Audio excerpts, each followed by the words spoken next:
What's going on, YouTube? Welcome back to the channel. Back in my room, switching up the camera angle, added a bunch of stuff since the last video, which was a long time ago. So this is it. Pretty cool, I guess. Anyway, today we're doing a different kind of video, obviously still film camera related, but this time not something I would be like, yo, you need to go out and get this camera. It's more of like a novelty, cool thing to have if you're interested in it. And that is obviously this guy right here. So we're talking about the Supreme Yashica MF1 point and shoot plastic camera. For those who don't know, this camera released a month or two ago on Supreme for the season. Last season they did Fujifilm Instax sheets and people went crazy over them. This season they did this little Yashica camera. It's not the Yashica that everyone loves, like the T4 or the any other Yashicas, the Yashica Matte. They were sold, they got bought out by some other company, and they were doing like Kickstarters for these and some other camera that sucked. But this one's not terrible, as you'll see. I picked this camera up purposely to actually use it. I'm probably one of the few that wanted to buy this to use it. Most people just, throw their Supreme accessories on a shelf and it never gets used, but I wanted to use this, so snagged this, and I actually brought it on a cross-country road trip that my girlfriend and I and our two friends went on, and we went from New Jersey down to Southwest New Mexico, West Texas area, and I brought this. This wasn't my main shooter. I brought my Pentax 645N for my medium format stuff. I brought my EOS 5, if you could see it up there, for my 35mm stuff. I brought my EOS R for digital things, which I actually don't even think I took one photo on. I was just a film boy out there. And then I brought this for, fun, just memories kind of things. So it was like my fourth in line camera. I didn't use it a crazy amount, but I still got some photos on it. Came back home, developed them, scanned them myself, so we got photos to show you today. So we'll just go over the camera quickly, and then we'll go through some photos that I took, and we can talk about them a little bit, and all that jazz.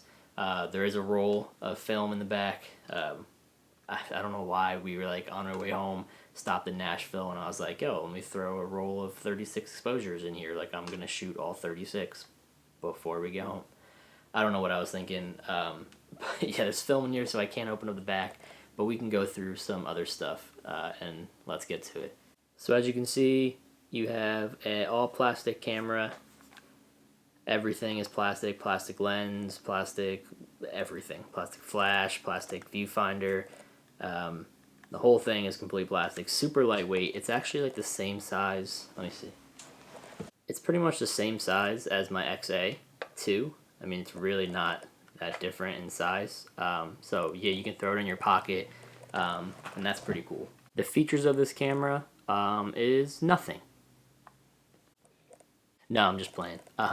There is not much though. The only things that you can control on this camera is going to be the type of film you shoot, when you decide to take a picture, and if you want the flash on or off. This camera is basically a glorified disposable. You have no control over anything else besides those three things I just told you, or four, I forget how many I told you. Yeah, it's stuck at f11 at 1/20th of a second, I believe. So because of that, you don't get to pick ISO. There's no metering in this camera, so you just have to know if you want, what speed film you want to shoot. If it's bright, do 100, 200, a little darker, 400, 800, you know the deal. Camera takes one AA battery, comes with this little Yashica wrist strap, which is pretty cool, I guess. Camera's kind of different because it goes backwards, so you actually load the film and then you spin this and it actually takes all the film onto the other side, so whatever you've shot, if you accidentally open it back up, they're actually, the photos saved in the actual reel, which is like the one cool thing about this camera. So yeah, that's pretty much honestly it. It's a super simple camera. There's not much to it. I wouldn't suggest using this as like, if you're trying to get into film. the resale is like 100 and 120 or something like that. It's not worth it. You can get one of these for like $60 without the Supreme logo, and honestly, even that is ridiculous. Go to a thrift store, go to a garage sale, ask your family. I'm sure they have point and shoot cameras that do way more than this for like cheap or nothing. I mean, they'll give it to you for free. If you find one, it's like $5 at a thrift store. I would much rather do that. Like I said, this camera is totally just novelty. If I wasn't like into Supreme, I would definitely not have bought it. Yeah, that's pretty much it. Now let's just go through some photos and talk about them. The 2 film stocks that I shot on this camera were a roll of Yashica, just branded film. I have no idea what it is, if it's like rebranded something else or not.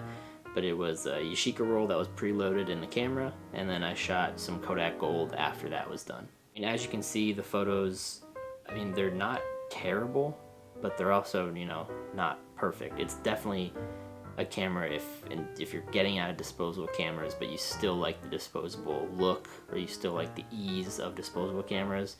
I mean, this would be a good camera for you. You know, it gets soft around the edges, and there's a little bit of distortion, not as much as I thought there was going to be.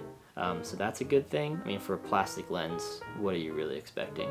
So for most of these shots, you can tell that, you know, they're just snapshots that I'm taking. Focus obviously is, you know, it tries to get everything in focus. You're really not going to get, you know, much bokeh in these, especially f11, you know. But when you give it enough light, like this photo, like it's actually kind of sharp. It's not terrible, which I was pretty impressed by.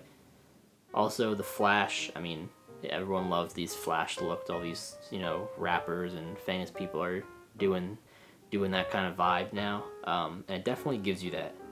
Here's one, just a candid with the flash on. I don't know why it got cut off in this angle.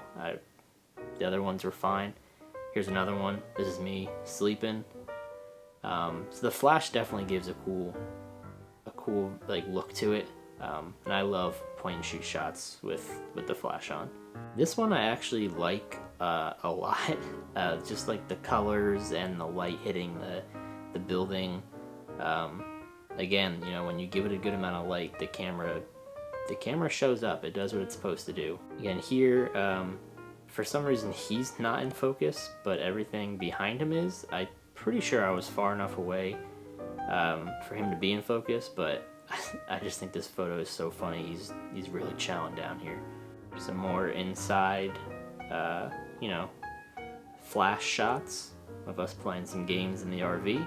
Another shot with good light. This is a weird Airstream, but it had like a lizard attached to it. I have no idea. Just Marfa, Texas things, I guess. I really like this shot with the RV and the mountains in the back.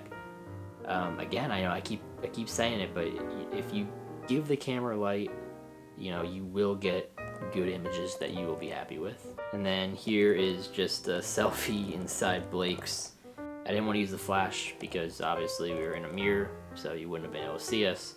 So it's super dark, but I kind of like this photo. It's kind of cool because you can see the Supreme branding in the camera because it was white. So that was kind of cool. So yeah, anyway, that's it. That's the camera. Again, would I recommend you buying this? No, especially not for resale. Go about, I mean, I got all those cameras. Those are 3 Olympus stylus cameras. $5 each at thrift stores. $120 is not worth it for this camera, but I bought it. I thought it was fun.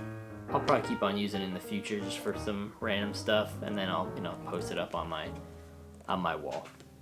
Anyway, don't forget to like and subscribe. Follow me on Instagram at gbonii, Gbonii, and I'll see you guys in the next video. See ya.